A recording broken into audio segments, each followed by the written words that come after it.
Coach's Corner with Coach Heck and the infamous Coach Patrick King. It's pretty simple. I win. Google me.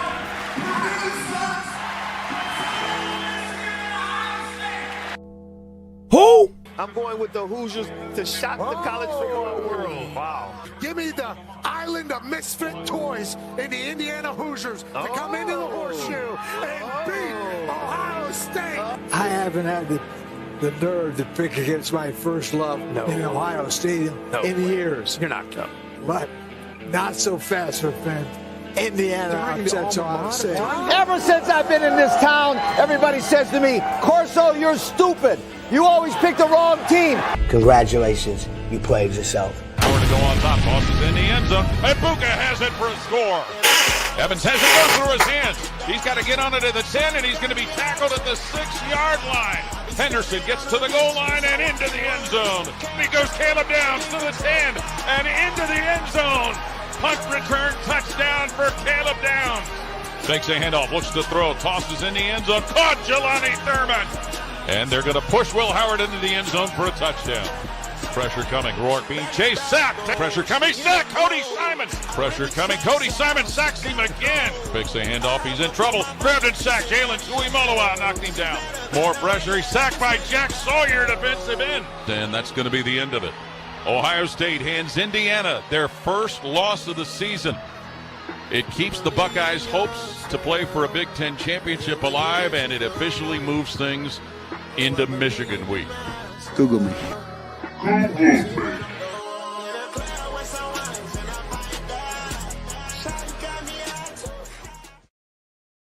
Welcome to Coach's Corner, everybody. It's Monday, November 25th. Another great show in store for you tonight from Dorbin's Old Town Tap in South Bend. Like the stream on YouTube and subscribe to the channel. Before we start, always thank you to Tony Letcher with Health Markets Insurance.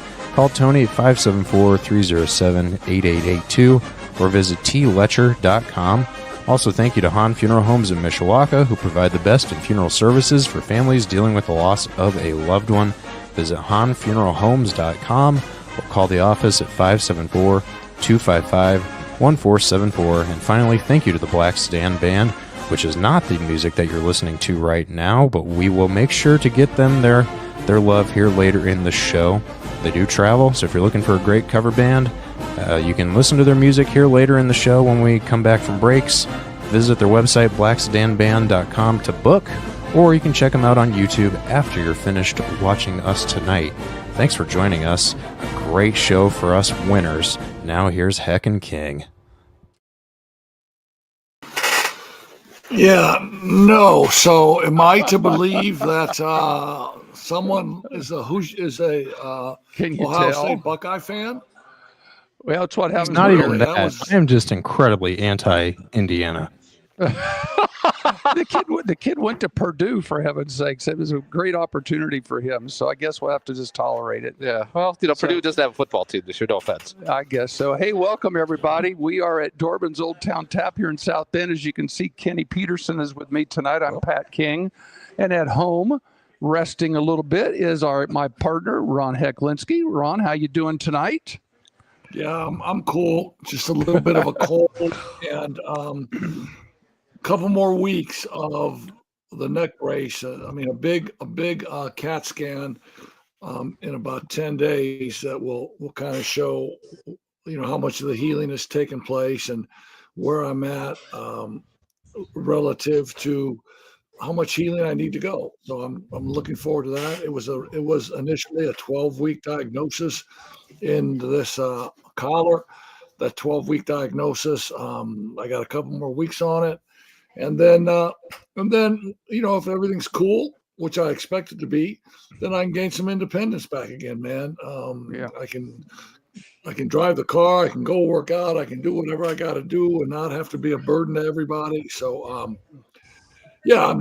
rolling, got a cold, and thought the sensible thing would be just to stay at the crib and hassle you guys from afar.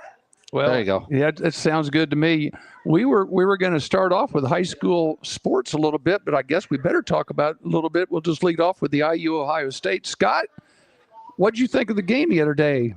Well, I told you Friday night, my score pick was 42-14. And Yeah. it was kind of close. Too far off. That was pretty close. That was pretty close. I agree. And just we'll get into it later. But one of the things when that game was over, I mean, everybody, we were all talking about it. And Kenny, you can agree with me if you choose. IU's done because I thought it wasn't looking good. I thought the point spread was big enough, and I thought after that first possession, they really didn't do a whole lot, and I think the numbers speak to that. But as the day progressed, the Southeast Conference teams kept losing, and a couple other people lost. And all of it, by the end of the evening, when we went to bed, I think IU was back in the game. Well, and the thing, too, is, guys, when you look at some of these losses that happened on Saturday, how do you explain Lane Kiffin, going to the swamp and getting beat? That's a bad Florida loss. is playing Hey, what's the very matter well. with Pat, man? I can't even hear Pat. He's chopping up, man. Can you hear me, Pat? Yeah, you're doing fine. Yeah. And you're right, Scott. Florida's playing real well, but let's go to the not ready for primetime players called Alabama, because let me tell you something. You want to talk about dropping one, a dump. They did, and it was 24-3, and Venables and that Oklahoma defense was absolutely phenomenal. It basically saying to Alabama, we're not letting Milroe beat us. You show us somebody else that could beat us. And they had 2 picks. The pick 6 that got it up to 17-3, I believe, if I'm not mistaken, that was a backbreaker. And you remember a couple of years ago when Bill O'Brien said that Jalen Milroe wasn't a quarterback? He proved it Saturday night. Yeah. You mean to tell me that the guy that scouts NFL quarterbacks turned out to be right? Shocker. One time, that's for sure. Hey, guys, can I say something? Of course, it's your show. Is it allowable for me to say a few things? Sure, go ahead. What the hell? We're not even done talking about IU and Kenny, and the mayor of New Carlisle goes on about Alabama.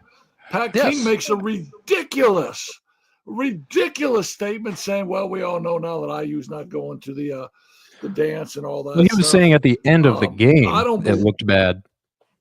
Your internet must have gone bad on you. I said it at the end of the game. I thought IU might be in trouble, but as the day progressed, I thought they were back in it. It's like, get your equipment back out. Yeah. We're still playing. Yeah. But I think 100% they're in it, and I believe. I hate to say this because all Scotty does is cheer for Ohio State. But at the end of the day, it's because of Purdue. I mean, Purdue is the person is the school that educated Scott and made Scott who he is. Now IU is going to beat the living crap out of Purdue, and because everybody else has been beating everybody else up, I say that IU is going to be in. Now, who put your hand up if you agree with me? Beautiful. Right. This week, Ryan Walters has the opportunity to do the funniest thing ever. Well, yeah. Because never forget, Purdue only lost to Illinois by 1. What's the funniest thing ever? What's the funniest thing ever? Impersonating a football coach? Possibly. They might go to Bloomington and actually might have a chance to win. You never know. In those rivalry games, you just throw out the record books. Yeah. Well, look, we can. Heck, if it's okay, we're going to spend some more time on that. When we get to our guest, we'll include IU and some of the playoff stuff. But I thought here in the 6:30 time slot, we were going to maybe bounce some stuff off. It was some high school football to start off with. We've got state finals coming up here this weekend, and talk about a couple of the ball games. I know. Did you go to the Mishawaka game? Heck, you were talking about it. I know the weather turned bad, and I was wondering if you probably might have just stayed home. No, I did. I had a medical appointment in Chicago, and by the time we got home, it was cold and rainy, and I actually sat right here at my desk and listened to Brian Miller talk about the game, and I thought he did a great job as a lead announcer and explained the game tremendously. Kurt Bovenkirk. Scott Yeah, Bovenkirk. Scott Bovenkirk was his color analyst. I thought he did a great job too. So I thoroughly enjoyed listening to the game. Mishawaka was right there. Mishawaka is down 13 and had the ball. I mean, it's how Mishawaka would have wanted to play the game, with the last possession and driving for the winning score, and that's exactly what happened. And I think I got down to the East Noble 30-yard line, and Snyder,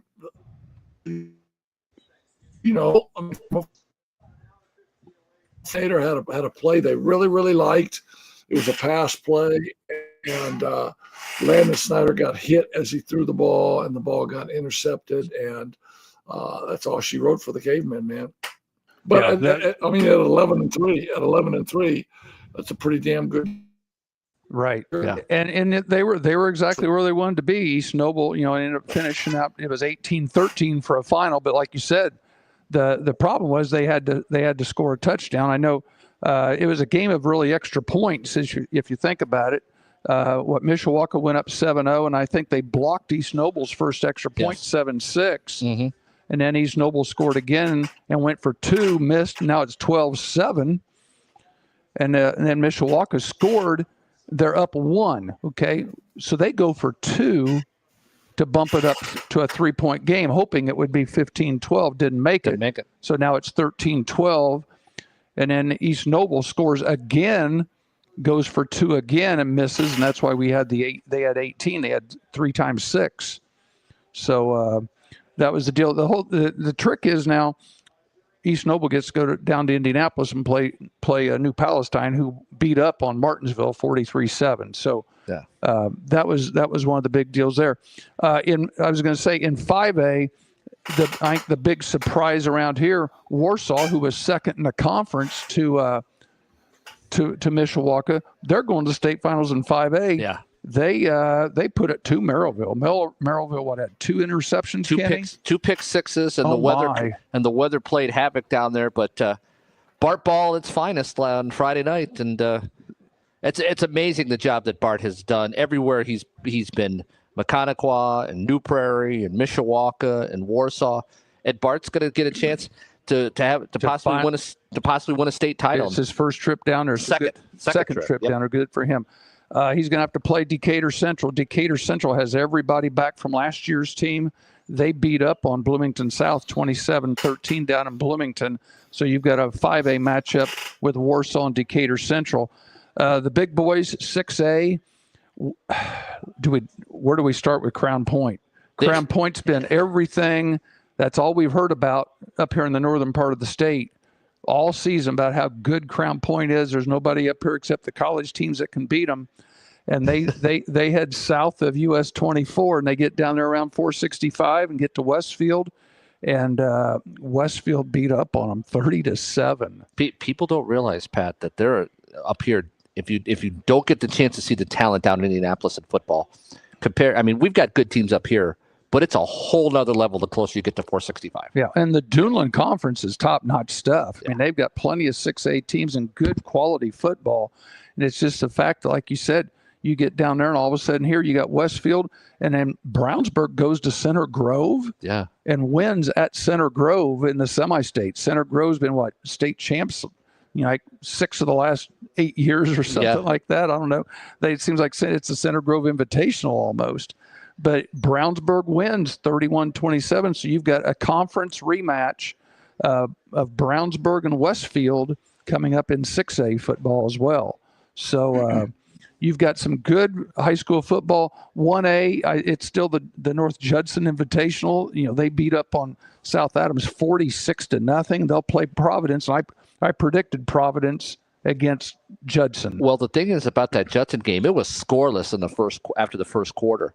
And then North Judson just turned it on. It was 24-0, I think, at the half. Wow. And they just turned it on. And once they got the lead, they both raced out there. And you've got, I think you had the scores up there for North Judson. But the way they have just dominated this year. I think they've got 6. Let me look up here. 6 or 7 shutouts. 1, 2, 3, 4. 6 shutouts. 6, yeah. 6 shutouts, and Heck, Knox ought to be thrilled that they put 21 points on the board on them. They may be team of the year against Judson right now. Yep. Scott, it looks like you may have to get Heck back on here. His internet. Yeah, must have, I may just call him and have him on the phone. Just get on the phone. His internet evidently is having some issues tonight with the bad weather we're having and stuff. But what an amazing run. I mean, that Judson has had. I mean, my God, you look at the tournament guys. They've broken 70 twice. 70. 70. That's 10 touchdowns. Yeah. If I do my math correctly. Yeah. And here's the one thing I want to notice too. This will quiet down the public school versus private school people. In 2A, both private schools got beat. Yeah. Adams Central goes from 1A to 2A, and they're still in the state finals. Yeah. Adams Central goes to Andrean. You talk about a road win. Yeah. To be able to go to Andrean go up to Merrillville to 5959 Broadway. And beat Andrean in 2013, and then Linton Stockton. Here's Indianapolis Lutheran, who basically is a 5A team playing 2A football, 40-28. So you've got Adams Central and Linton Stockton. The only private school we've got is Bishop Luers. They beat up on Garrett, who was previously undefeated. Yeah, and I think what makes the Adams Central story so interesting, guys, is we talked about this off air. Is okay, Adams Central hasn't really played the kind of schedule. You talk about schedules benefiting. Andrea plays the like of Chittard and Hobart and Merrillville and Valpo and Hanover Central. And they're playing all these 4 and 5A schools. And you got Adams Central playing a lot of the schools over in their area there. Let me just pull that up real quick. But, for those that don't know, Monroe, Indiana is not a very big town. It might be the size of Rolling Prairie. Okay. But you look at some of the teams that Adams Central's played. Okay. Jay County Heritage. South Adams, Southern Wells, Bluffton, Woodland. And you look at that and you're thinking, okay, how in the world are these guys going to compete against guys who are basically would be on second level teams in the Duneland? And they went over there and it was 20-3 at one point, and they were able to hang on and win. But that I said to someone, I said, that's probably the biggest win in the history of Adams Central, to go on the road to Father Eckert Field and beat Andrean in the tournament where it's incredibly tough to win. Because traditionally they've been a 1A school, and they're still a 1A school. Yeah, and they're moved up because of the success factor. And here's the thing: if they win this coming Saturday, all they would have to do is win the regional next year, and they go up to 3A. How would you like to see Adams Central and Knox in a regional? Oh boy! And like I said, Adams Central is not very big. They're a 1A school as far as enrollment. So congratulations to them. The 3A, I think, is still going to be the Heritage Hills Invitational. We were talking. That's Jay Cutler country. Yes. Down in Evansville area. So you've got Bishop Luers and Heritage Hills in the 3A, and the even numbers are Friday. You've got 6A, you've got 4A and 2A on Friday in Indianapolis, and then on Saturday afternoon you've got the 1A. Or I'm sorry, the 2, 4, and the 6. Is that right? No, the 1, 3, and 5. 1, 3, and 5 on Saturday. 1, 3, and 5 are on Saturday. So the state finals are coming up this weekend. So football is nearing an end. Yes. What else? Let's jump across the border. One of my fraternity brothers, former Canada football player. No, just Michigan. Scott Shaw, Niles. Yes. Niles is in the finals. They get to go to Detroit next week. They get to play at Ford Field, and so congratulations to Scott. They put up 63 on Saturday against Grand Rapids. I think it was Central Catholic or something, Covenant Christian or something like that. They played a team from Grand Rapids, and they actually played at Three Rivers, which is where Scott used to be the coach. Well, and they do it differently in Michigan versus Indiana, because usually they have home sites. When it gets to the semifinal round. Mm-hmm. It's no longer a hosting. There's no one team that has a home field advantage. They try to find a place that's kind of a middle area for both, compatible for both teams. And it's funny they picked Three Rivers, which is where Scott used to be the head coach, and actually won a state championship there as well several years previous. So, and what's interesting is his son is the offensive coordinator at Mishawaka. Both teams run the same offense. Oh, that's right. Yes, they do. Yeah, and Niles runs the flex bone as well as Mishawaka. So they're been comparing notes, the entire season. Yeah. And Scott, has been there now 2 years, and he's in the state finals in 2 years. Yeah. So us old guys still got it evidently. So good for them. Well, and I'd say for the Niles kids, what a thrill that they're going to have going on going on to Ford Field and playing on. I believe they're Friday at 12:30 up there in Detroit. Yeah, but to play at Ford Field, my goodness, what a thrill! They get to go play at the big field up there where the Lions play. Yeah. So, well, let's switch gears real quick before we take a break. Boys basketball here in town start in the state. They start some of the JV. They had some girl boy double headers tonight, and a lot of teams play tomorrow. So tomorrow's really the first day of the regular season for boys basketball, which will go all the way through November, December into late February, and with the tournament in March. So we've got some games locally, and the holiday tournaments be coming up here close to Christmas. So we've got coverage. You're doing a girls game. John and I are doing a boy-girl doubleheader at Fort Wayne Carroll on Saturday. So it's that time. I know Heck's been doing college boys basketball and girls basketball, and I think I've got a girls game. I know I've got a boys game next Tuesday, a week from tomorrow. So it's time to get back at it. Yes, and I've actually seen Heck do a couple of those basketball games. Do a good job, Heck, on helping Tanner out there on the broadcast. That's right. Heck, can you hear us? Are you hooked back up yet? His picture's frozen. I don't know if he can hear us yet or not. He's having some internet issues. Yeah, we're trying. You're trying? Well, I'll tell you what, Scott. Why don't you take us to a break? When we come back, we will talk a little bit of some college basketball. I know today I've sat there and watched UConn and he got dropped. He dropped again. Okay, I watched UConn and Memphis early. The Maui Classic starts today. I've got a whole list of college basketball stuff right here. Oh gosh, about where I'm going to be the next couple of days. You've got the Maui Classic. You've got the Battle of Atlantis down in the Bahamas. We've got IU at one place. We've got Purdue someplace else. Notre Dame's out in Vegas playing this week. So we've got all kinds of college basketball. The girls, Notre Dame's women had a big win out in Los Angeles last weekend. Yep. So we've got all kinds of stuff. So Scott, why don't you take us to a break and we'll be right back. Medicare plans can be confusing, but they don't have to be. I'm Tony Ledger, licensed insurance agent. I can help you compare your options because I'm appointed with many nationally recognized carriers. With my help, you can find the coverage that fits your needs and budget. I don't want you to be my client today. I want you to be my client forever. Call Tony Ledger today to schedule your free consultation or visit tledger.com. Facing the loss of a loved one can be overwhelming, filled with questions and stress. Han Funeral Homes in Mishawaka is here to provide compassionate support during these challenging times. With a deep commitment to the families they assist, Han Funeral Homes aims to deliver exceptional care and service.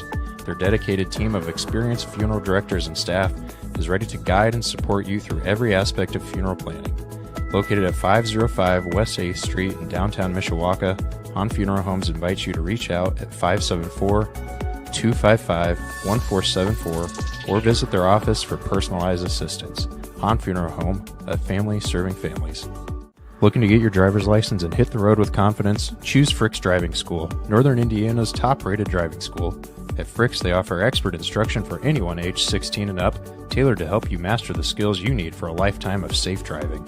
Their experienced instructors ensure you're well prepared for both the written and behind-the-wheels tests, and one of those instructors is our very own Coach King.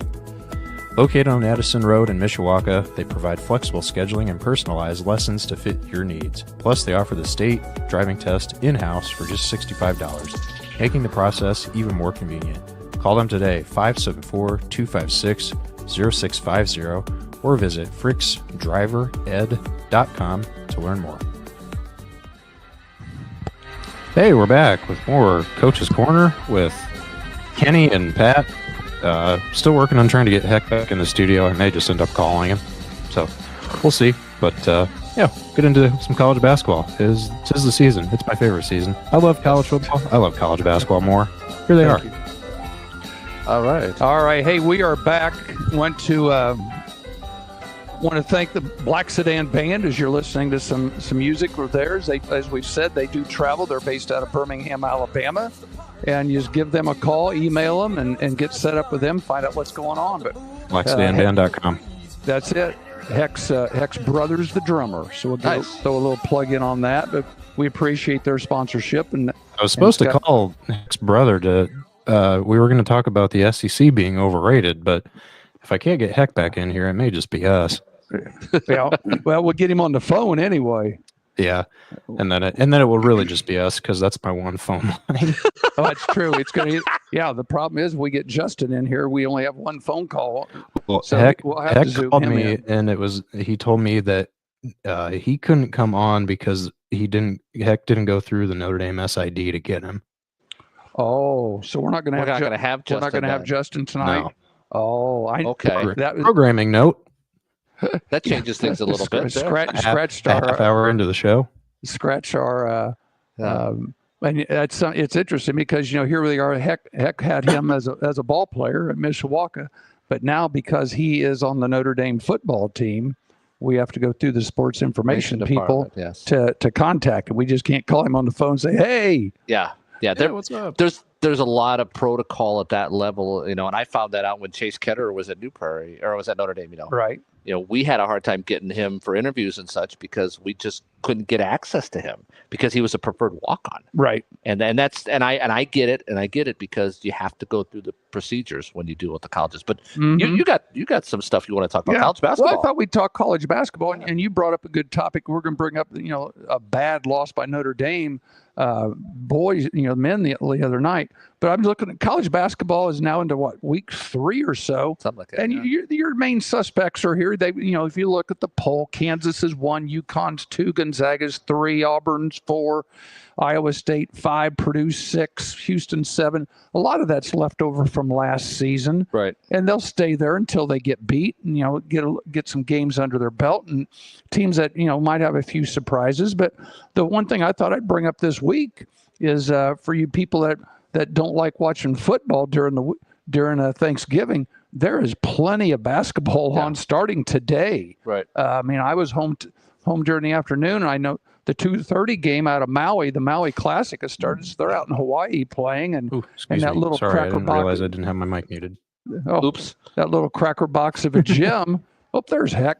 Do I need to get him in there? Again. We go. That little There cracker box of a gym at Chaminade.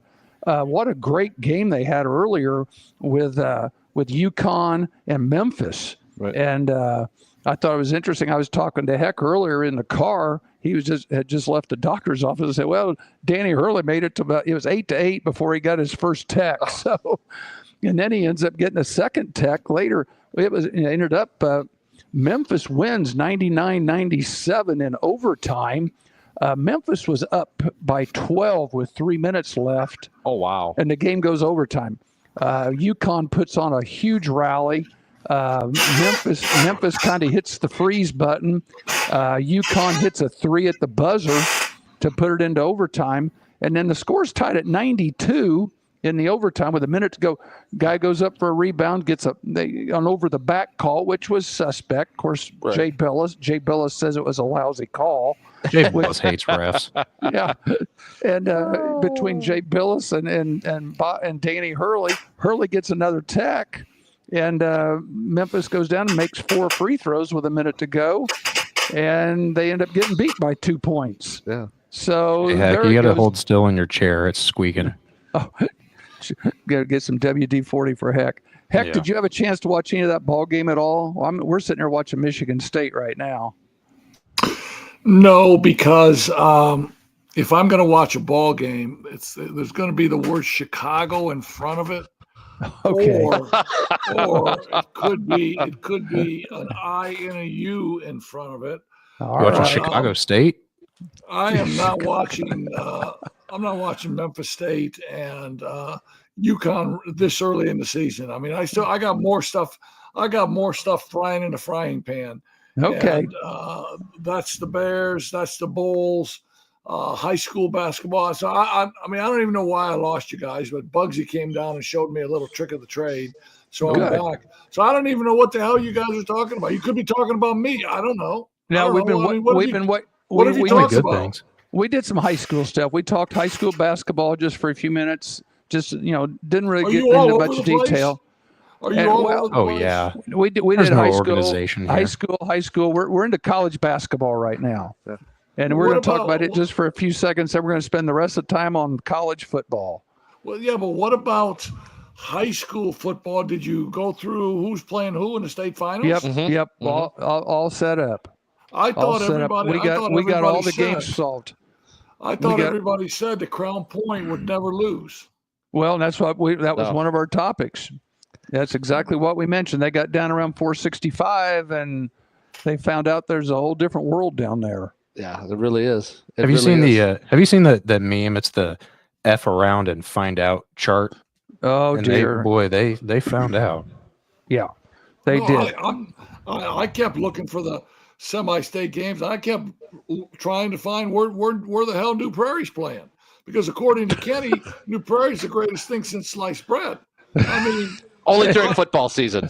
I thought they were still playing, man. I was looking for who they played and all that stuff. The mayor enjoyed a very nice, peaceful Friday evening. He got to stay home Friday night, and that was my first Friday night home, by the way, too. No, and by the way, you weren't at home. You went to the casino, and what'd you lose? Did you lose your ass or what? We weren't there very long. Let me just put it that way. We're on a budget, and when that budget runs out, it's time to come home. So what'd you play? I didn't play anything. I was a designated driver. So your wife had a few cocktails and put $3 in one of the slot machines, and that was it. Yeah, part of that. I don't know about the cocktails, but yeah, she put a couple dollars in the slots, and she likes playing blackjack on the machines. She won't go play against a person, but she'll sit there in the middle and play with those machines, and bets the minimum. Bets like $3, and every once in a while she'll double down. And that's about it. Can't win big if you don't wager big. Did you walk out with some cash? With some cash? No. We had enough to pay the parking attendant, and that was about it. We've been talking. We've been talking some college. Yeah, we've been talking some college basketball. We were going to bring it up. Tough one for the Irish last Friday night. Billy Taylor comes back home and brings his Elon team here and beats the Irish at the Joyce Center. And Shrewsbury wasn't apparently happy with the foul differential being at home. Yeah, what was it? It was pretty significant, I think. And, that was a game I completely just let slide because it was Elon, and I figured I wasn't going to watch it because if Notre Dame wins, they were supposed to, and if they lose, I don't want to see it. And that was kind of my attitude, kind of like what you were just saying. I'm only going to watch certain games. And but when you looked at Billy Taylor, man, Billy Taylor brought his team in, and Billy was really he was really nostalgic about it. And he was very, very emotional. Had a chance to speak with Digger Phelps before the game. Digger Phelps gave him a black autographed Sharpie. Woohoo! And his team won. His team won, and I mean, good for him because every now and then. It's good to see an emotional little guy who has ties to that school like Billy Taylor did to come in and win when nobody thought he could win. Yeah, and the next thing I think you and I need to do is get together and get back over to a practice because right now in December, as December comes up, I would much rather go watch a couple practices than to watch these games against these smaller opponents that they're supposed to win. Right. Heck, there were 19. Notre Dame had 19 fouls to Elon's 11. Burton with 25 and Shrewsbury with 22. Those were the only double-digit scores for Notre Dame. They were 7 of 9 from the free throw line, but they got to get more production. So wait a minute. So Notre Dame had 11 free throws or fouls. 9. They had 9. No, and Elon had 19. No, Notre Dame had 19 fouls. Elon had 11 fouls. How many free throws did Elon shoot? That's not that bad. How many? What's the free throw shoot? Elon shot at 13. Home, the other team is supposed to get screwed. Well, that's how it works. 13 to 17. All right, so they shot 17 free throws. Yeah, but let Notre me tell Dame you shoots something. 9. When we're talking about Notre Dame or teams up in the region, which God made number one, we don't worry about numbers of free throws. We don't worry about that. God is taking care of all of that. And if you want to get some free throws, take the freaking ball to the rack. Take it to the rack and get your ass fouled, right? I'm happy you said that because when we were over there, the topic amongst the assistant coaches that talked to us, and even coach mentioned that they were going to have to make some threes this year to have any success. So that tells you right off the bat, if they're taking jumpers, they're not getting fouled. Right. And Notre Dame shot 29 threes. Elon shot 15. So that's the stat. Right, exactly. I mean, and when you're shooting like that, and so I got to say this, Billy Donovan, the head coach of the Chicago Bulls now, his whole thing this year. By the way, I love the Bulls. By the way, the Bulls are the most terrible team I've seen in the NBA. But his philosophy is the word pace, and he wants pace. He wants you playing fast. He wants you taking threes. But here's the deal: if you ain't making threes, it's. I mean, you don't have a chance to win. If you play regular inside out basketball and you shoot 15 threes and you make 8 and you get all kind of other baskets from post moves, from baseline drives, all that stuff, you got a better chance to win games than you do at this new pace that all coaches talk about. You got to have pace. You got to have pace.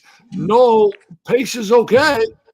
I mean, paces on turnovers, turnovers lead to runouts. There's a time and place. Yep, there's a time and place for it. But you can't live shooting 45. I don't think you can live shooting 45 threes unless you make 22 of them. Right. And, there's going to be some nights when you shoot 50% from three. But the majority of those nights, I just don't think you are going to shoot that well. But I don't know. Notre Dame's going to have a chance to find out about, a little bit about themselves here in the next couple of days. They're out in Las Vegas this week. Tomorrow they play Rutgers at 10:30 tomorrow night. And then they play Houston. And Rutgers just lost to Kennesaw State, by the way. Yeah, I saw that. And then they play Houston, who I think is ranked in the top 10. They're number 7 this week, if anybody cares. They play after midnight Wednesday night. I think they have a 12:30 start out in Vegas. So we'll probably miss that one. Well, those tournaments. I mean, those tournaments are great, but when you're playing them that late and everybody's the body clock is so off and it's so hard. When I coached at Ball State, we played in the Maui Classic also, and we're playing at 11 o'clock at night, which is 6 o'clock their time. Right. And we're trying. I mean, I'm yawning on the bench. I got Hawaiian chicks throwing lays at me. Oh, it's like a bottle. It's like a bottle toss. Hey, put your head up, coach. They're trying to throw them and get them on my head. Well, and just like today, that game I referenced earlier, the Memphis. Kenny still believes some of these stories you tell him. By the way, the fish are getting this big now. Kenny, you're right to believe those. I'm telling the freaking truth, man. If we lose you here in a minute because a lightning bolt comes through, I'll get it. Just because you coached at Manchester, some of the stuff really does happen at the D1 level. Okay, man, come on. We didn't get too far out of town. No holds barred at the D1 level. Yeah, going to Hanover and having an overnight in Madison was a big deal down when you were at we were at Manchester. That's for sure. What are you going to do? So you're going to play euchre all night? When I'm in Hawaii, we've got a game and it's over. There ain't no euchre going on. I heard some of your stories you told me about those boys. Those were stories over in Europe when they played in Europe. Oh, come on, man. Yeah. You take grown men to Europe. Now these weren't 16 and 18 and 19-year-old freshmen. These were grown men. Yeah, I hear you. They were cool though. They were really freaking cool because no matter where all of it went, when it came down to ball, they were ballers, man. It was time to play ball. They played. Oh man, did they play? Well, in the game I was mentioning today, it was started here at 2:30, but they even mentioned Jay Billis said, "Hey, we just finished breakfast. It was 9:30 start time, local time out there." So. So when it's a 9:30 local start, you're getting those players up at 6. Yeah, right. Because at 6 you're going to eat.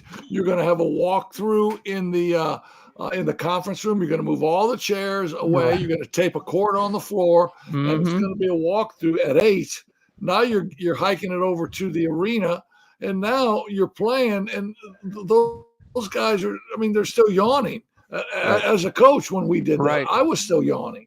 Exactly. You're trying to get ready to play. Now then they have to turn around and do it again tomorrow because UConn's in the consolation game, so they'll have to play early tomorrow too. Yeah, and those coaches now, it is like nothing is nothing to the coaches now because, I mean, Coach Hurley, he's pissed because they got beat. So he's throwing it all on them. So that preparation, it don't matter if the preparation starts at 4.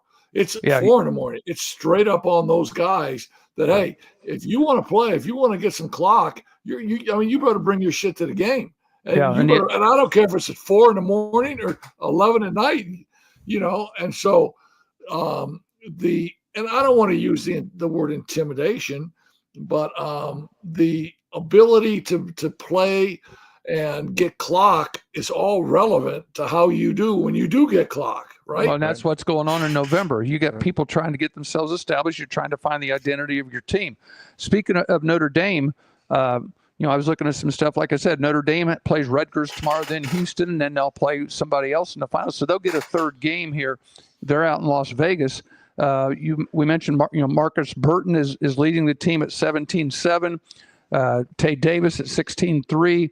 Shrewsbury at 15. So their three shooters are all double figures. Right. Their big men are all 8 points, 8.5, 9s, things like that. So Notre Dame, they're still looking to try to get that inside presence established, and we knew that going into the season. Right. And whether they can do that or not, I don't think that's a surprise. They're just trying to get some inside presence, and they're going to take some lumps. I mean, I'm not even sure they're trying to get inside presence. I think they're just trying to find an identity, a team identity of what they can be good at, whether they can hang their hat on defending, whether they can hang their hat on rebounding, whether they can hang their hat on ball reversal, throw it into the post, maybe not score in the post, but kick it back out, an inside-out game. I think that they're just trying to find some type of identity. And we all know this, Pat, because you and I have done this. Even with the players trying to find that, the coaches are trying to find identity. I mean, the coaches are trying to find what we're good at, what we can do for, the high school game for 32 minutes well, and things like that. So those early season games, they do mean something. Right. But at the end of the day, they're just trying to find that identity for how their team's going to play. I agree. Well, let's go down the road a little bit. Let's go over to Lafayette. Purdue is doing the same thing. I know they played last night, and went with a whole different lineup. They went small. I think they said had Trey Kaufman-Wren was the biggest player on the floor for most of the game. They went with Heidi in the starting lineup. They went with Miles Colvin in the starting lineup. I think they went four smalls, I'll say, and a forward for quite a bit of the game last night, and ended up last night it turned out pretty well for them. But I think Purdue's trying to figure out the post Zach Edey era, what's their best lineup. And they had it figured out, and then Daniel Jacobson broke his leg. Yeah, and had a medical red shirt. So now they're stuck with Will Berg, who I thought he was going to be a lot better. He looks completely lost. I saw him play the other day. And then Raleigh Burgess is raw, but he can shoot, and he's 7'1". So I mean, he can figure it out. He's just going to take some time. But I think what Heck had said, I think Purdue's trying to do is they're trying to play inside out through TKR, because they're going to be able to get him the ball in the post and then have 4 shooters around him between Braden, Fletch, Miles Colvin, Cam Heidi, who is actually shot hunting now instead of just being an athlete. Right. If people forgot who Cam Heidi was, he's the one that had the putback dunk in the national title game over Donovan Klingen. Yeah, and that's what he was as a freshman last year. He was just an athlete, just an athlete going out there getting minutes and trying to make plays. And this year, like you said, he's starting to get more of an identity. Purdue's out in San Diego this week, and they've got they're getting ready to play in tournaments out there as well. So they play Thursday. They play NC State on Thursday. Oh, Thanksgiving Day. Yeah, they play Thanksgiving Day. Oh, we've got plenty of things to do Thanksgiving Day. You got IU's on at noon. They play Gonzaga at noon on Thanksgiving Day. Can I tell you what I'm doing on Thanksgiving Day? Eating turkey. Okay. Watching the Bears. Before I tell you what I'm doing on Thanksgiving Day, I have to know the answer to this question. Scotty, are you a diehard Ohio State Buckeye basketball fan too, or do you bring in some of your Purdue blood for basketball? Well, fun fact, Ohio State basketball is the reason why I wear scarlet and gray from the start, is because you remember two guys named they went to Lawrence North back in like 2005. For sure. What was their name? Greg Oden, Mike Conley. Yes. Yeah. And Dad and I went to all 4 of those state finals games when they beat the crap out of Muncie Central 4 straight years. And I was like, man, I really like watching these two guys. I want to keep watching them. And then they went to Ohio State. And I'm like, I guess I'm cheering for Ohio State. And then that was the year that Troy Smith won the Heisman and they went to the national title game. So I'm like, sweet. I like it. Yeah. And then the basketball team also went to the national title game and also lost to Florida. Coach, I got to keep him out of Kokomo. He can't be talking like that about Muncie Central when he goes through Kokomo in the gym. The head coach at Kokomo might kick his butt. What do you think? Well, I thought you were trying to keep him out of Kokomo because of some of the establishments. Oh, no. He's known in Kokomo. I mean, he I don't care. I don't know what Peckinpah's going to do to him. I think Scotty could take Peckinpah. He was too young to. Peckinpah is just a blowhard. I think he was too young to know anything about the hip hugger. No. Yeah, but so here's the second part. Here's the second part of my question, though. Okay, before I wanted to find out from Scott.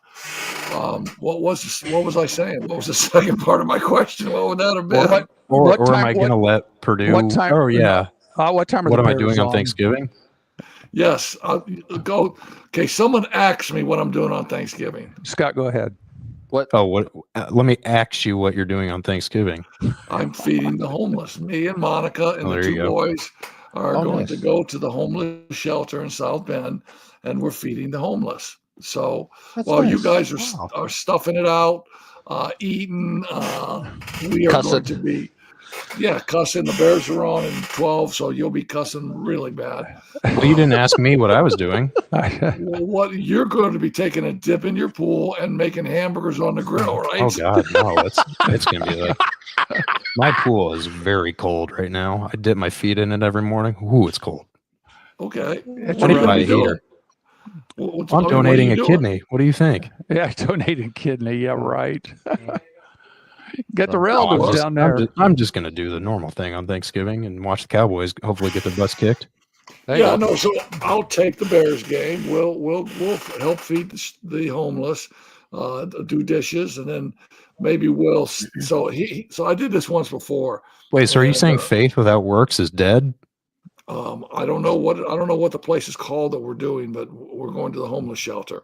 But so then after we get out of there doing dishes and feeling good about ourselves because we helped people, I want to go to the Cracker Barrel and get a Thanksgiving dinner at the Cracker Barrel. The Cracker Barrel? Where's the crack? Where is there a Cracker Barrel? There's one over in Elkhart, I think. Is it there? Cracker Barrel's in Elkhart.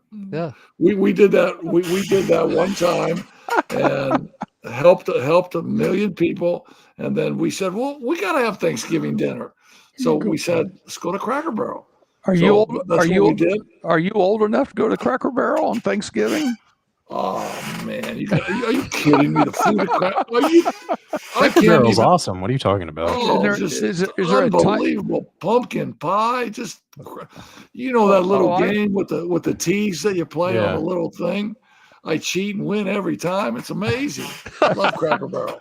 And then Steph's coming in town on Friday. Well, that'll be good. Hang out with Steph. Yeah, that'll be good. Well, hey, let me ask you another question. Let's go down the road a little further to the southern part of the state. What's your opinions of IU basketball right now? They've had a couple decent games. They're in the Bahamas right now, and they're getting ready to play for the Battle for Atlantis. So we'll get to have a chance to watch them a little bit. That's a good tournament. It always is. It is. And that's a great tournament. But they play Louisville. They open up with Louisville. Yes. But 3 of the Hoosiers have been suspended, right, for 6 games. That's part I have not heard. Fill me in. What's going on? Yeah, 3 of the Hoosiers. Why don't you take a break, Scott? Take a break, and then I'll pull this up, and then I'll give you the scoop. Okay. All right. We're going to take a break. We'll come right back and talk about Indiana University drama. Oh, I love it. Finding private health insurance can be stressful. What if it didn't have to be? I'm Tony Letcher, licensed insurance agent. I prefer to personally meet with my clients so I can get a better understanding of your needs and budget. I can even review your current coverage. I don't want you to be my client today. I want you to be my client forever. Call Tony Ledger today to schedule your free consultation or visit tledger.com. Facing the loss of a loved one can be overwhelming, filled with questions and stress. Han Funeral Homes in Mishawaka is here to provide compassionate support during these challenging times. With a deep commitment to the families they assist, Han Funeral Homes aims to deliver exceptional care and service. Their dedicated team of experienced funeral directors and staff is ready to guide and support you through every aspect of funeral planning. Located at 505 West 8th Street in downtown Mishawaka, Han Funeral Homes invites you to reach out at 574-255-1474 or visit their office for personalized assistance. Han Funeral Home, a family serving families. Are you ready to take the driving skills exam but haven't gone through formal driver's education? Frick's Driving School has you covered. If you're at least 16 years and 270 days old, which is like 9 months, and have held a valid Indiana learner's permit for at least 180 days, which is like 6 months, you can schedule your driving skills exam with Frick's.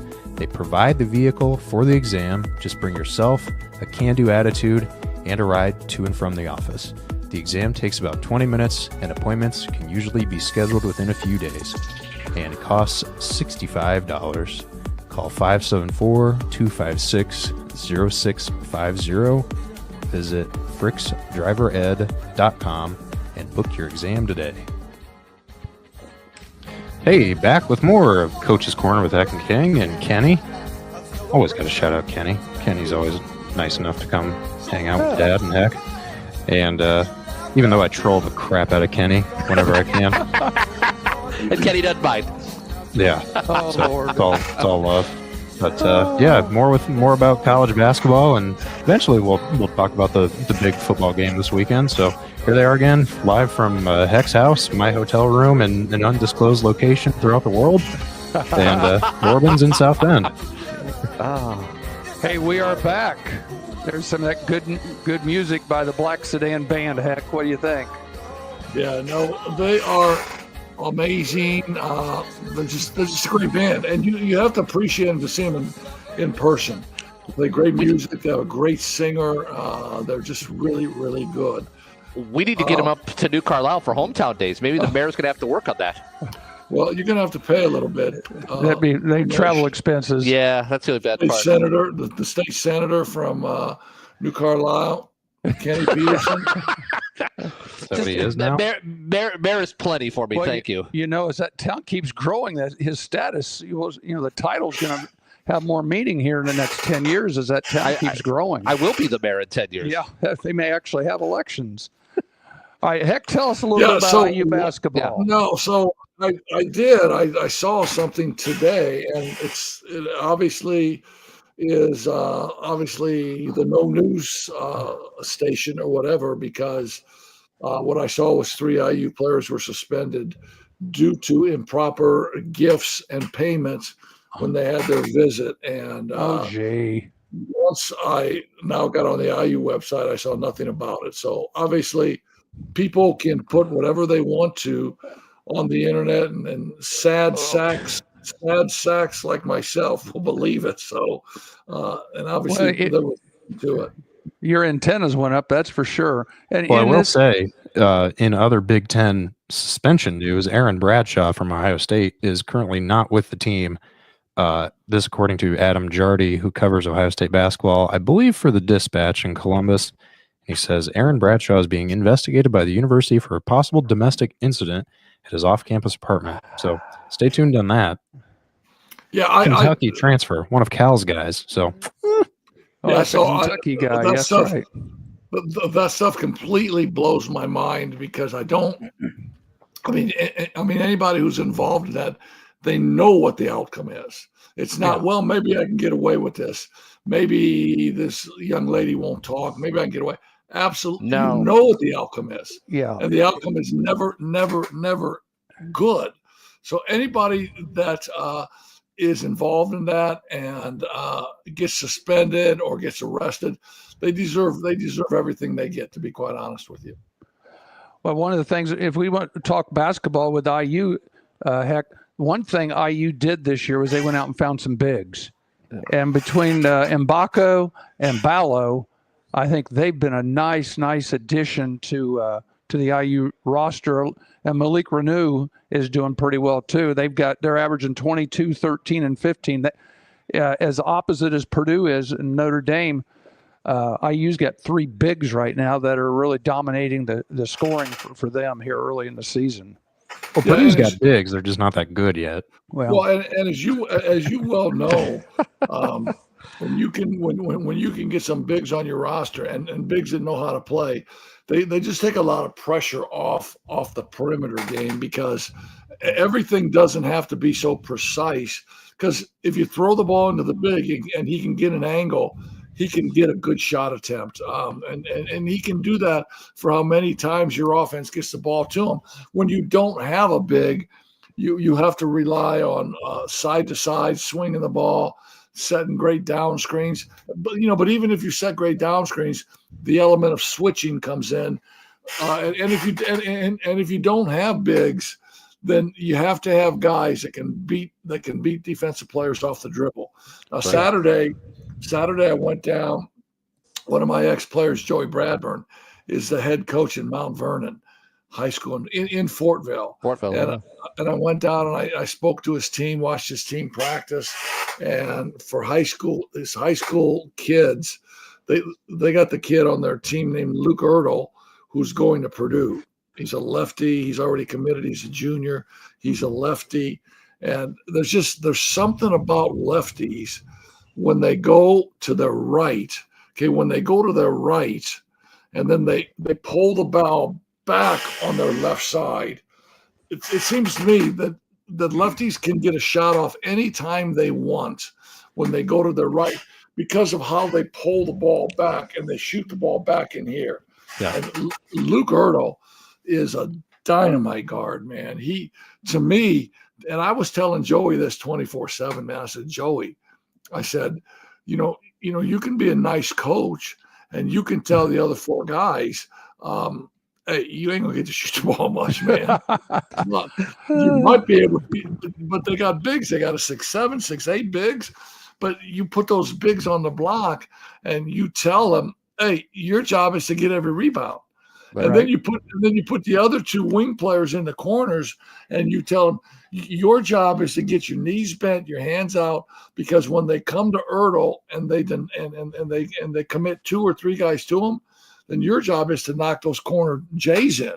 But some coaches still think that, man, we got to run down screens. We got to set back screens. We got to set a lot of ball screens. I think with a player like Luke Ertl, if you set ball screens for him, you just bring other defenders up in his area. Right. Because I think Luke Ertl can get any J he wants to. So he can get his own shot. Yeah. Oh, yeah. Just a hustling kid. Joey's got those guys just busting it, man, on defense, diving on the floor, loose balls, taking charges. And it was really cool for me to see. It was really cool for me to then get a chance to address his team and talk to his team. And then it was cool because, and I tell my guys, I say, hey, I'll come talk to you. I'll come talk to your team. I got the standard 30-minute talk. I'll give it to them. But at the end, I got to have a pair of size 12 low tops. I mean, I'm not going to charge. I'm not going to charge $300 to come and talk. Right. But I got to have some J's, man. Some low top J's. I got to have some shoes. Yeah. What? So did you get some black and gold, or did they get white? What'd they get for you? No, I got some nice white Nike low tops. Really, really nice. And Aaron drove me down. Because I technically can't drive. And so Aaron drove me down and was my chauffeur and just did a tremendous job. And I ended up giving the J's to Aaron. But I just got to figure out now to get a hold of a couple other guys because my shoe supply is dwindling. I was going to say, your closet, you still can't see the bottom of it. You got too many shoe boxes in there, I'm sure. Yeah, you do too. Stop. So every time I see what shoes you got on tonight, man? I got my Kansas City Royals blue shoes on right now. There you go. You got as many shoes as me. Yeah, but some of mine are hand-me-downs from other places. Does he have more shoes than his wife? No. Do you have more shoes than your wife? Shoes. Kenny wants to know who has more shoes, you or the wife? Well, whichever way I'll say this, it's not even close. So it would be me, to be honest with you. Different shoes for different events. On that. Yeah, I'm hoping she's not listening because she'll say, "Hey, man, I got to go get some more J's. Yeah. I need some more I need some kicks." Oh, see, that's not even close in Oh, our house. gosh. Our house, we've got one whole closet that's nothing but the wife's shoes. Oh.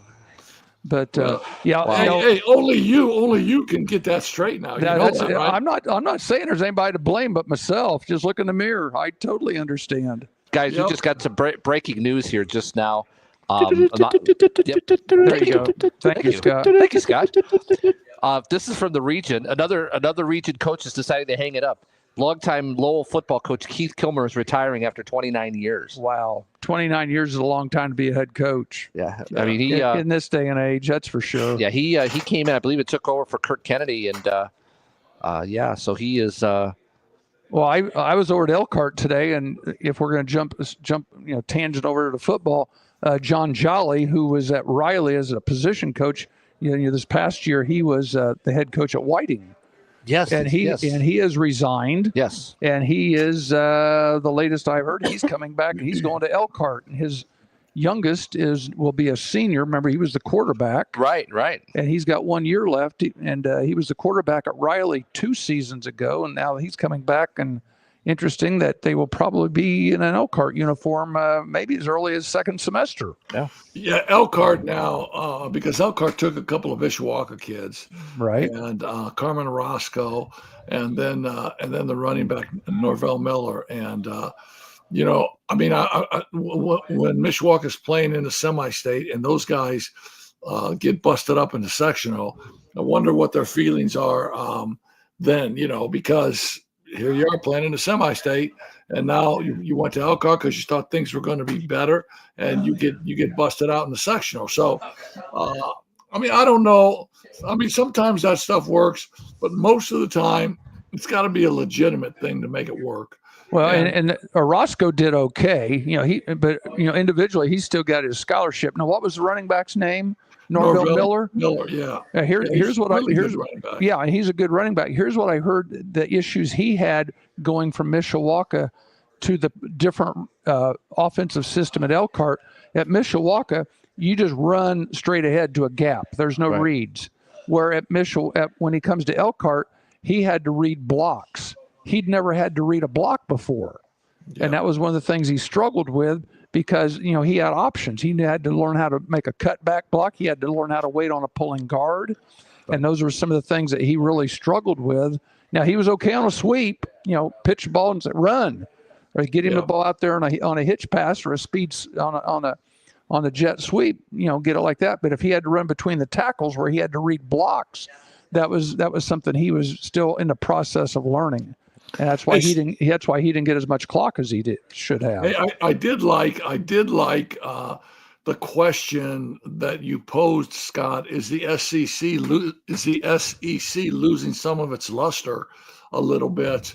Why don't you try and get my brother Don on the phone, who lives in SEC country, and we'll pose that to him, because I don't. You can work on getting him on the line, and we can talk here, amongst us. But I don't see the SEC losing any luster. I don't at all. Do you, Kenny? What it is what goes around in cycles. The problem is, I think for too long, Alabama fans were spoiled thinking that the world revolved around everything in Tuscaloosa. And now that they've got 3 losses, they're kind of like, wait a minute, we should still be in the playoffs. This is the Alabama Invitational. It's like, well, it doesn't work that way, guys. And there's still guys. But even Alabama, if Alabama wasn't the best team in, Georgia was also. And so every year you had a dominant team in the SEC. But now I think the word parity comes into play. Oh, sure. And I think parity and NIL and transfer portal, I think all of those things can even the playing surface out a little bit. But I think this, and I'll pose this to my brother when he gets on. I think if you put the SEC and the ACC, the SEC would dominate that league. If you put yes. If you put the SEC in the Big Ten, the SEC would dominate the Big Ten. The upper half would. The lower half would still have troubles. Kentucky would have some troubles. Mississippi State would have some troubles. Auburn would have some troubles. But Texas LSU would have trouble because Texas they can't play A&M defense. wouldn't. I mean, Texas A&M wouldn't. LSU. I mean, you're still playing with phenomenal athletes at LSU. So I don't know. Do you have my brother on by any chance? No. Will you text me his number again? Because I think I took down the wrong number. And I was going to say, I'm looking at the standings. I'm going down 6 deep. The SEC is so deep this year. Alabama's in 6th place right now, as far as teams with 3 losses, and any one of those 6.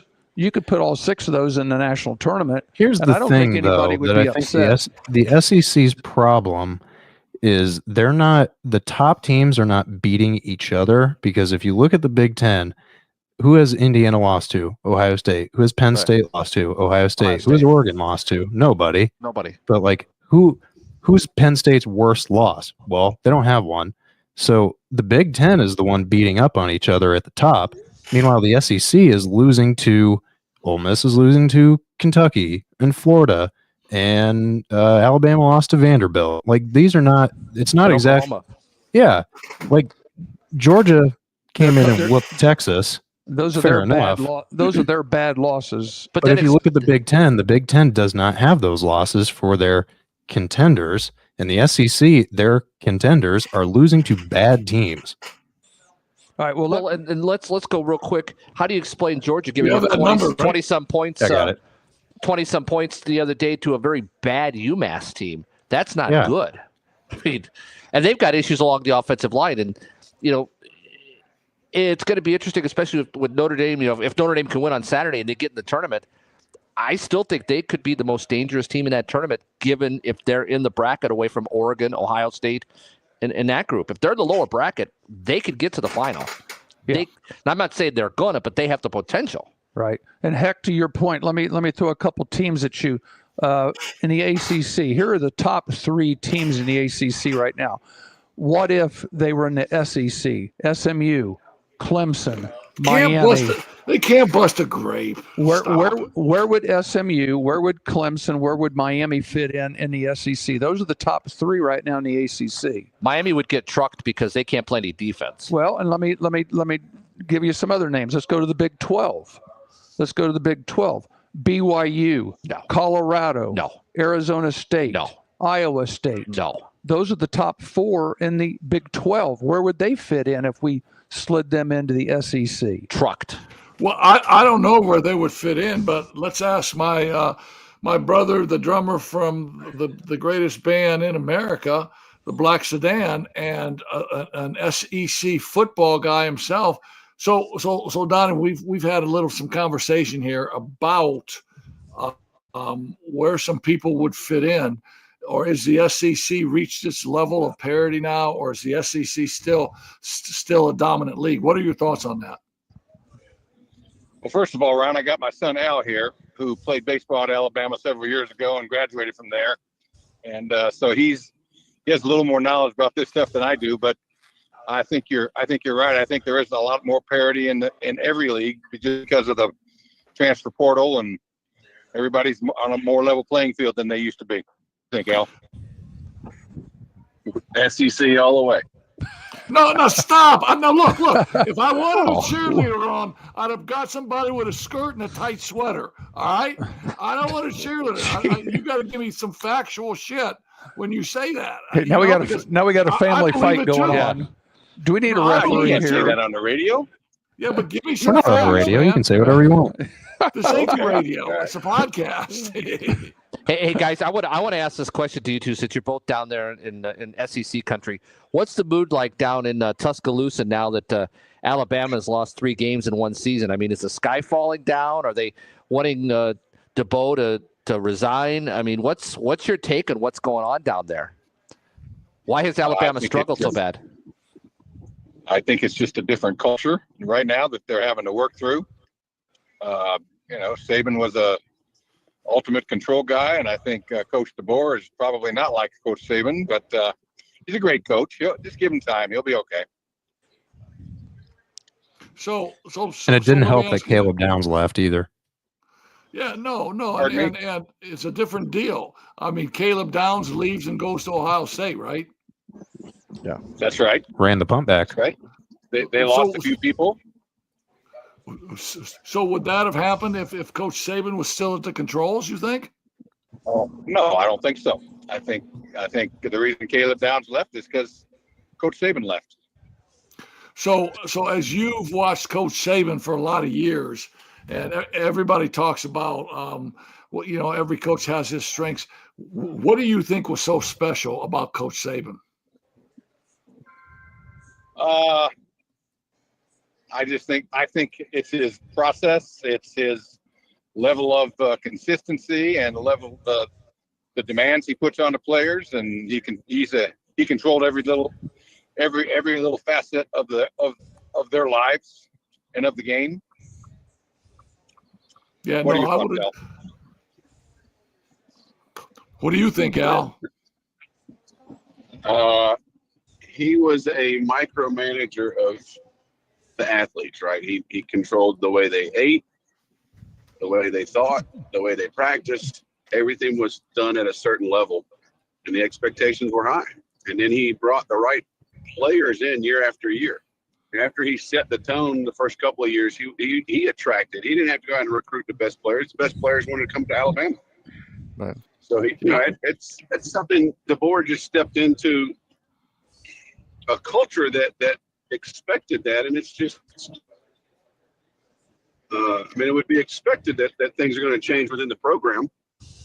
What they're thinking right now is they got a short week. They got to beat Auburn next week. So yeah, Auburn's coming off of a nice win themselves. Yeah, I stayed up and watched that one. So I think this thing that Saban had going for him too in the era before NIL really took over is his promise to guys was, hey, I'm going to get you to the NFL so you can go make your money. Now the great equalizer, everybody can just say, yeah, I'm going to pay you all this crap load of money. If you make it to the NFL, great. If not, you're still going to take home a fat paycheck. So like Naeem Offord is like the top corner, I think, in Alabama. And everybody thinks he's going to flip from Ohio State and go to Auburn because Auburn can throw more money at him. Yeah, no, that's a game changer, obviously. And I think at the end of the day, that was the game changer in Nick Saban's mind to say, I don't want to do this anymore because, my conferences at the end of the season were bringing kids in saying, hey, you need to get stronger. You need to get quicker. You need to understand how to study to play college football.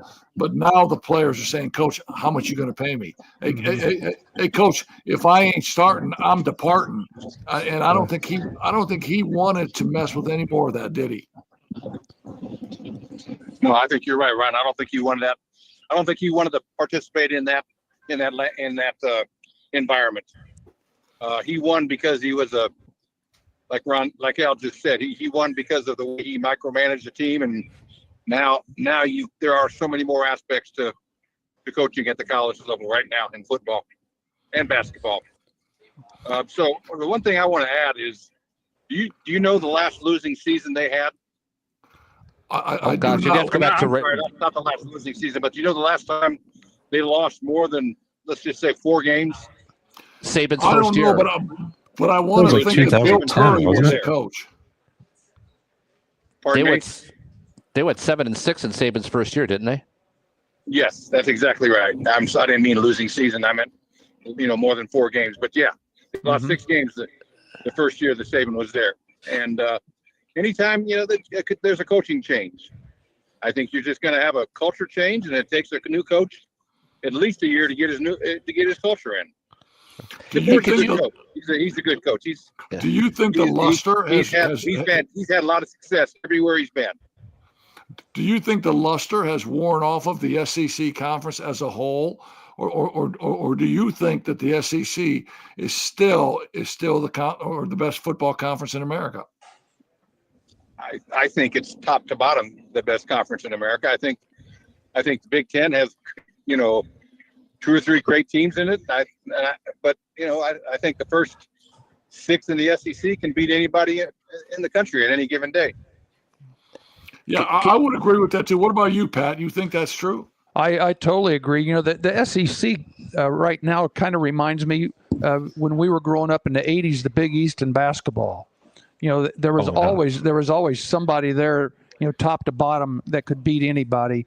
And the SEC is the deepest conference. If you look, their bottom 4 are heads and tails better than the bottom 4 in any of the other conferences, including the Big Ten. And but I think the main thing, as far as losing their luster, no. I think what it's done is it's been diluted a little bit, but I think the cream is still there at the top. Like I said earlier, you're looking at Alabama right now is tied for 3rd place with 3 losses, and there's 6 teams right there. So for Alabama to still be 6th and in the running to get in the playoffs, right. Are they there's still a possibility of a 3-loss team getting to the playoffs. You just don't know that. Hey guys, I wanted to throw this out to your brother, Ron, because I don't think people up here really truly get what football is like, college football is like in the South. Because before 1960, there were no such thing as major professional sports teams in the South, and Southern football in the fall was essentially the professional sport. For those that are up here, give us an idea of what the atmosphere is like on a Saturday in the SEC, whether it's at Alabama, Georgia, Tennessee, because we hear the stories about how it's a whole different world when you're tailgating on Saturday mornings. I'm going to throw that over to Al because he's been to a lot more Alabama games than I have. Okay. Yeah, it actually starts Thursday or Friday night when the campus start rolling into campus. Right. Okay. Kind of like here. But it just seems like it's a whole different world in terms of the party atmosphere and everything. Yeah, I mean, it doesn't matter if you're in Tuscaloosa, if you're in Oxford, if you're in Auburn, if you're in Gainesville, if you're in Athens, if you're in Knoxville. I mean, it just on and on and on. Every one of those towns becomes college football. Everything about that town is college football Thursday night. Wow. And like I said, campers start rolling in Friday night and it's game on. I mean, you watch those game days, it is game day every one of the SEC campuses every day, every Saturday morning, 9 o'clock in the morning it starts. Oh, and the craziest really of them all is Baton Rouge at a 6:30 night game. I mean, that's the craziest environment to play a college football game. Yeah, I bet that's but Alabama went in there and kicked their butt. Yeah, you guys did a nice job shutting down Brian Kelly and LSU, by the way. I'm going to raise my glass to you on that one. Yeah, hey, so I played college basketball in the late 70s, 1970s when I graduated, and I was just thinking about this. If I would have went up to my college coach and said, "Hey, coach, if I ain't playing, I ain't staying," he would have said, "Adios, Ronnie, be cool, man." He said, "See you, man." He would have pulled a John Wooden on you talking to Bill Walton saying, "We're going to miss you." Yeah. We're gonna miss you, Ron, but hey, Bill, hey, Bill, you ain't getting a haircut, but hey, I mean, we're gonna miss you, man. Hey, listen, guys, thanks for taking a couple minutes. So how did Finn's team do tonight? Oh, it's our pleasure, Ron. Always our pleasure. I mean, how did Finn's team do? Yeah, roll tide. We won't talk about that one. Oh, okay. But Finn did score double digits. All right, good. Hey, thanks, guys. See you around. Those are a couple of guys from down south where SEC is just, I mean, it's just the biggest. And his son Al probably has been to every one of those venues, following Alabama and watching those. So my son Jack went to watch, I believe, Tennessee against Florida in the Swamp, and he said that the Swamp was unbelievable, that the Florida was unbelievable. Hey, can we get Bodie Bender on? We'll finish this up with high school basketball. You got Bodie's number? Yeah, I'll call Bodie. We haven't even talked about the Indiana-Ohio State game at all. I know. Hey, while you're looking for Bodie, run my little car across here. I'm going to get my 2 special awards away. We're also going to talk about Shedeur Sanders a little bit too.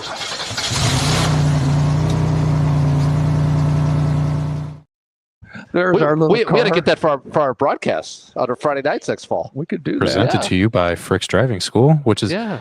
If people haven't figured it out, Frick's Driving School, the road team. What do you do when you? How do you drive on a road? On a road. So there you go. It's a play on Road words. team of the week. The Who you got, visiting PK? team. Well, I'm going to stick with the high school football this week. We, some big games, and you mentioned neutral fields in Michigan. Texas does the same thing, but Indiana, you still get a home game for football. And the 3 biggest classes, 4A, 5A, 6A, all of them had a visiting team win a ball game this week. 5A, Decatur Central went to Bloomington and won. Brownsburg had to go to Center Grove and win. But the one I'm going to pick this week is local. East Noble had to come to Mishawaka. And East Noble beat Mishawaka at Mishawaka 18-13 to get to the state finals this year. So East Noble is going to be my Frick's road team of the week. And boy, did they travel on Friday night. Did you see the crowd that they had there on the visiting side? Almost full on the Mishawaka visiting side. Yeah, the visiting side, still say they had a good game. Kendallville. They All right, so who is your dumbass of the week? Well, Scott. Oh, should I play the donkey? Yeah, please. Yeah. We gotta have him. I'm telling you, we need to have him. I'm renaming this the Desmond Howard Award. All right, Pat, who you got? Oh Lord! Well, this one's a little bit more interesting, and it has to do with we're going to go college football. Oh, I can't compete with that. That was a good one. Colorado's quarterback got roughed up a little bit on a sack this weekend and didn't like some of it.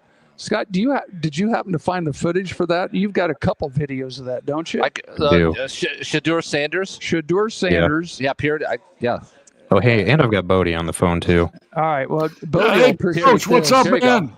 Here you go.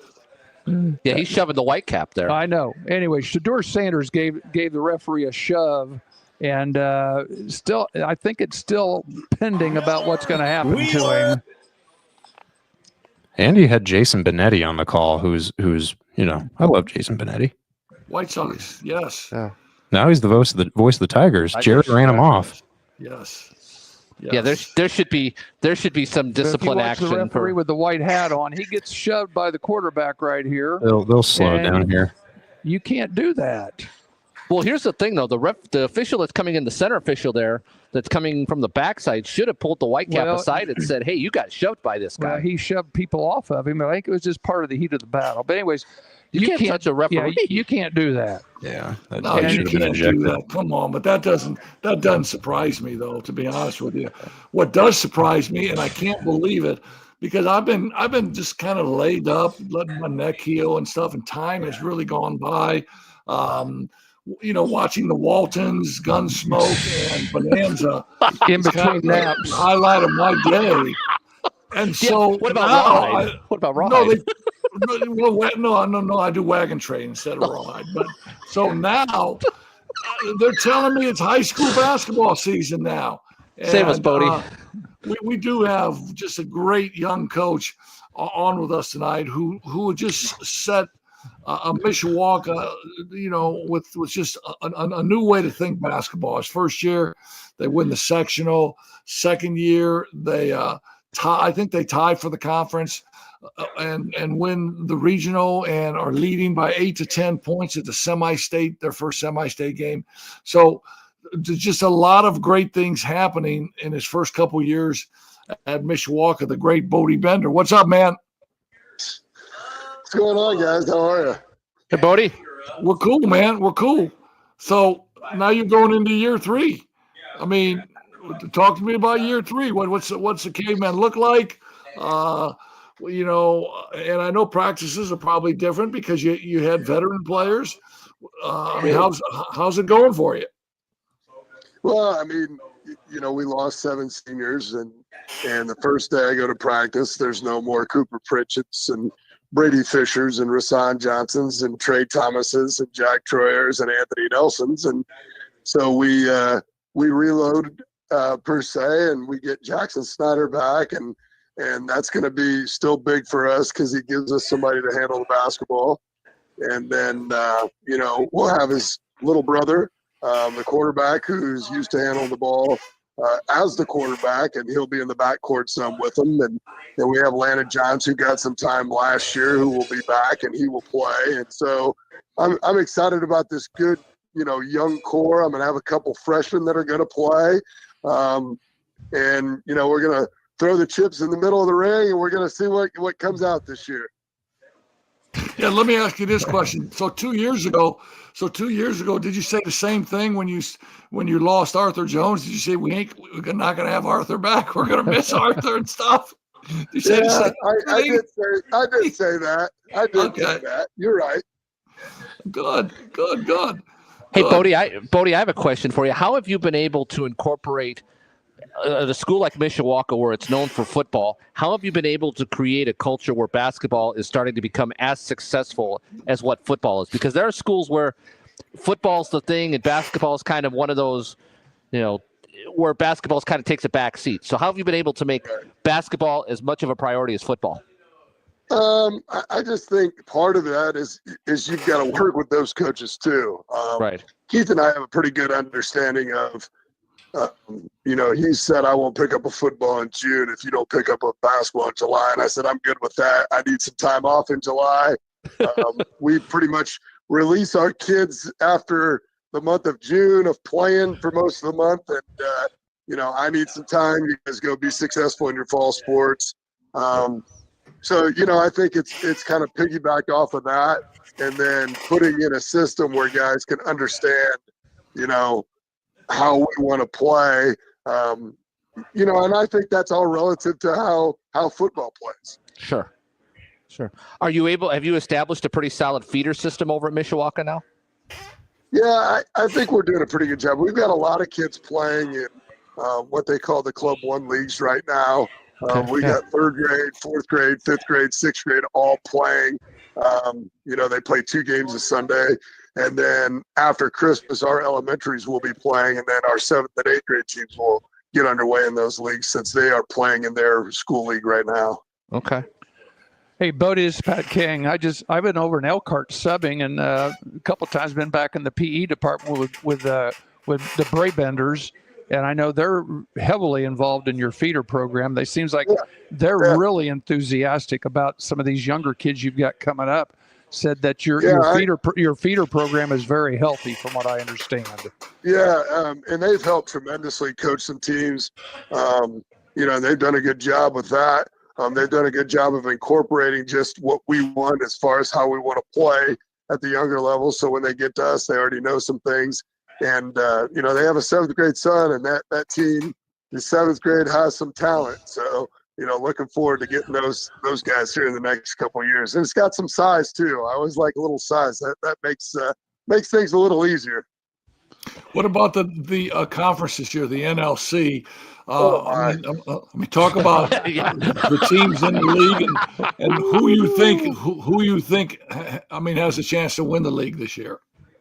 Well, I think right now you got to look at Warsaw and Northridge being at the top. You look at Northridge with Cam Radiker and then Mr. Do-It-All Mason Bales, who is just a nightmare of a matchup. And then you go south a little bit, and you got Warsaw with the Bricker kid who can really shoot it. The quarterback who is back, he's a nice player.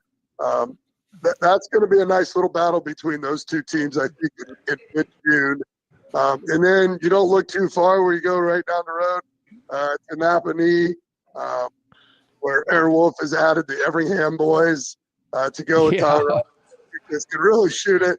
So I would say right now those 3 teams are probably at the top of the NLC. Hey, you might want Concord. How much does Concord have back? They're going to be good. Yeah. Well, he's a good politician. I don't know if people know the relationship between their head coach and I don't know if you want to talk about that a little bit. But he's a good politician. He likes to talk about how we lost everything. We're a little slow right now with stuff. Baloney. It's the same old song and dance. Let me get my violin out for you. Yeah. You know.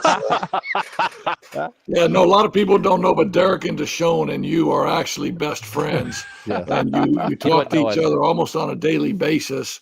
And so obviously, so you know when he's telling you a little story or when he's straight up, right?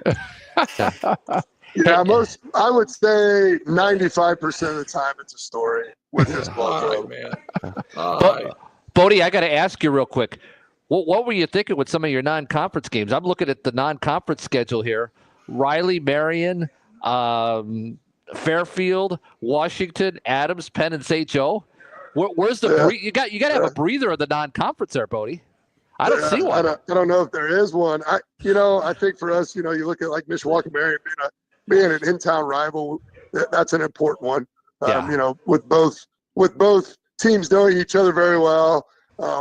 Riley, albeit I'd like to play them a little later in the season. I think it's good to play them because we'll see each other later in the sectional.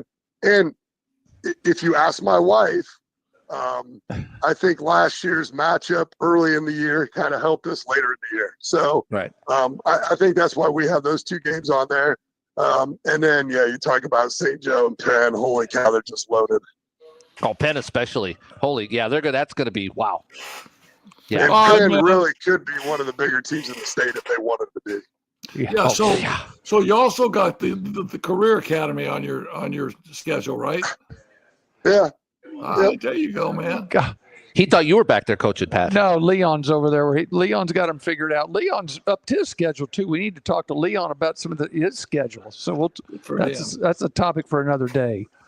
So with me not being at school, do you guys miss me? Do you crack on me without me being there? I mean, what's the story? If anybody cracks on you, I defend you. Of course. Thank you, man. I appreciate that. Good answer, Bodie. But I need somebody to come down during advisory time to BS with. Like, I don't have that right now.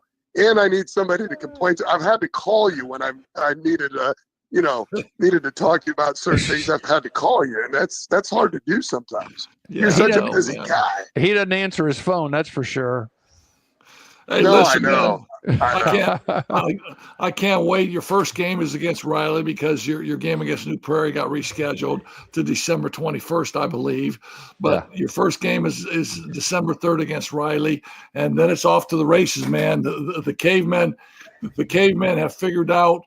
We're always going to play hard. We always know how to play hard. So anytime you lace them up against Mishawaka, everybody knows that they're going to be in for a battle. Keep coaching your brains out, man, and understand that you're going to have to teach a little more this year, but you'll get it done, and those kids will play hard for you. I appreciate it. Thank you. Yeah. All right, man. That's a great Bodie Bender talking some high school. We'll be in touch. Thank you. Yeah, thank you. The great Bodie Bender talking some high school hoops. Are you kidding me?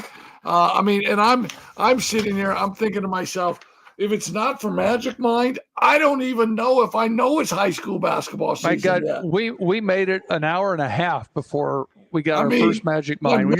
You're way behind. Catch up. My mental performance shot, my reduced stress levels, my steady, calm energy, my focus, my clarity. What is the matter with me? Magic Mind is my answer. I love Magic Mind. MagicMind.com. Coach's Corner 20, get a little discount. I love it. And how many times have we done Tony and Hans? Have we done twice? Yeah, we're good with them. Yeah. Hey, before we go, let's spend just a couple minutes finishing up. Scott opened up with that little intro with IU Ohio State. Let's put our 2 cents worth in here. Put a bow on it. As we get down to the last week of the season.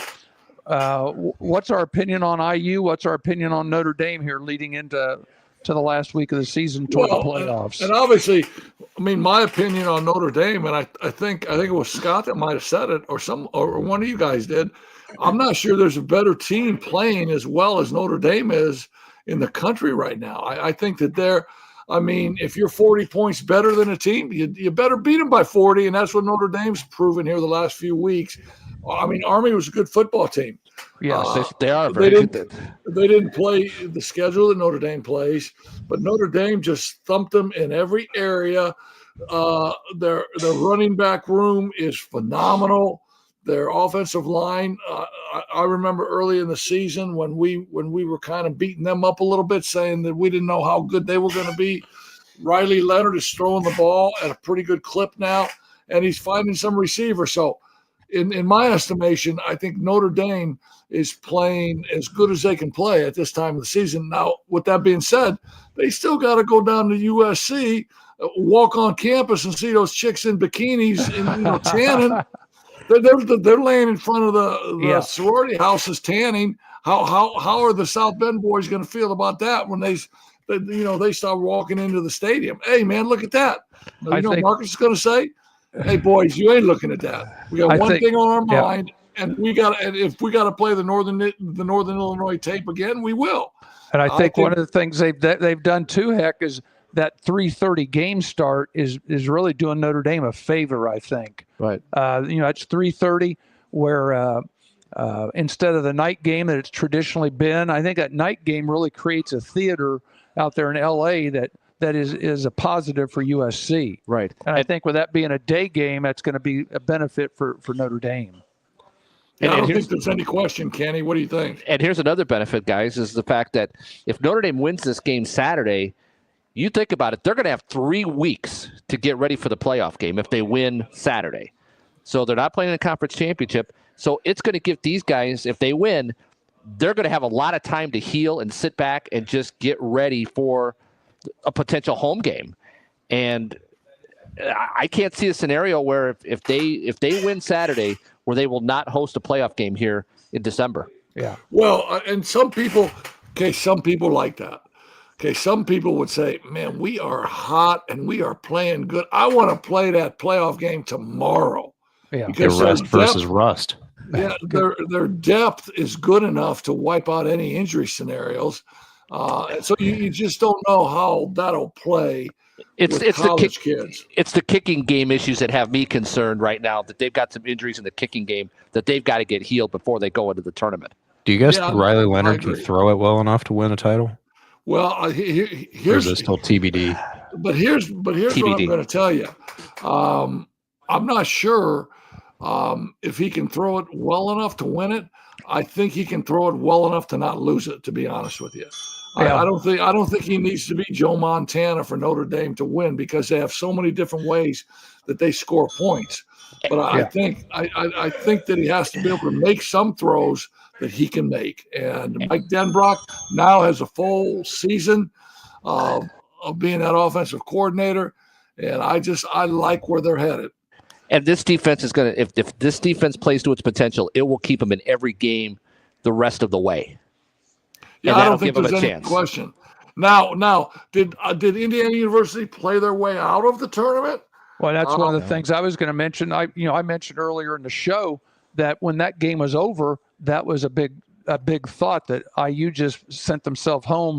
Well, because we had said, right, that Indiana could not get blown out. Yes. And they did. They so basically what was the score? 38-15. Yeah. It was really 31-7, but Signetti wanted to get his style points, and then Ryan Day said, "Ooh, I don't know about that, buddy." Yeah, you can twist that one around all you want, but heck, here's the other thing. IU, as the day progressed, we said with all those other teams that got beaten, most of them were SEC teams and so forth. It put and BYU again. BYU. It put them back into the picture. So now, one of the things that happened, IU has the best thing that can happen to IU right now is they do not play in the conference tournament. Right. And Kenny's pulling some things up right now. IU playing Ohio State, their strength of schedule went from 100, 101, whatever it was. Now they're 52. Yes. Miami's 59. SMU's in the 70s. Notre Dame's in the 70s. So now, because they played Ohio State, whatever the score was, good, bad, or ugly, they're now have their strength of schedule has been improved. IU's in, and right now they have one game left. Now they're going to have 3 weeks to sit and get rested to whoever they play, and everybody keeps losing. It's very possible we might see IU at Notre Dame. What are people going to do then? Because all the Notre Dame football fans and IU basketball fans are going to have to pick one. They're going to have to pick colors. Which color is the reversible jacket going to be wearing that day? It'll be an incredible atmosphere if it happens. But you already know. So here's a scenario for you too. Ohio State with one loss is going to have to play Oregon in the championship game. Would an Ohio State 2-loss team get in? There's a question for you. Yeah, they'll be in, and they'll still be at worst. Because if we're even considering a 3-loss Alabama team, who said that? I never said that. They're 13th in the AP poll. Yeah, no, I don't think that. I mean, they're not getting in. I mean, no, they absolutely shouldn't. Well, and here's the thing that we're going to have the luxury of doing. We're going to have a chance to do this all over again next Monday, because the final draw, the pairings will be the next day. Well, they still got the conference championship, so that's they still true. got two more. We've got a whole nother what if week, don't we, before the final decision? Yeah, and December 10th is the final draw. And the thing I would say, heck, is that my biggest argument: should the conference championship game affect your position in the playoffs? No, and the committee has the precedent now that losing a conference championship, if you're Ohio State or if you're somebody, like, playing an extra game shouldn't be penalized if you lose it. Right. It depends. I think it should. I think if you win it, I think it should help your seeding. I think if you lose it, and like you said, a 2-loss Ohio State team is still getting in. And all you got to do in this tournament is get in. All right, let me ask you. And I think they're favored on a neutral field with Oregon. What if they beat Oregon? Now you got 2 1-loss ones. Which team? Oregon's the 5. Who's the number? Who's Without the number? question. Who's the Ohio State will be the Ohio number State 1 beats team them. overall. Yeah, exactly. The winner of the tournament. Okay, that's what I'm asking, guys. So next week will be a great show. That'll be the week after Thanksgiving. We'll have all these games, these rivalry games. No. We got a big announcement. Announcement. Yeah. Next we'll week, hold back there. Yeah. Next week will be a great show because we'll have some high school basketball coaches on with us, and high school basketball coaches that you know well, Pat, and that I know well, because there will be an announcement come out tomorrow. So if you're listening, catch that announcement. We're not at liberty to say anything today, other than the fact that I am kind of smiling. Keep the smile, keep the smile up, but at least keep it off your ears, will you, buddy? No, I will. But next Monday show will be really, really cool, and we'll be able to share some exciting news with you. Listen, guys, I am so glad that I was able to reconnect, and my kid Aaron came down and hooked this up for me. I've had such a fantastic evening talking sports with you guys, and being able to do it and be able to obviously class the show up with me being still on the program. Of course. You guys are the best, Scotty. Kiss. You did a good job, Scotty, running this whole thing tonight. And you two guys have a meal on Steve Dorbin. Tell him I said, hey, man. It's sitting here waiting for us.